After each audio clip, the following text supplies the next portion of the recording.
Barangay Kay Buto na ngayon ay Barangay Kay Lubog na.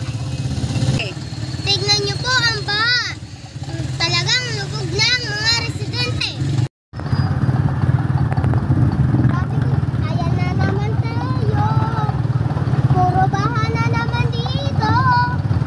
Akala ko ba Barangay Kay Buto? Tara na po at tayo.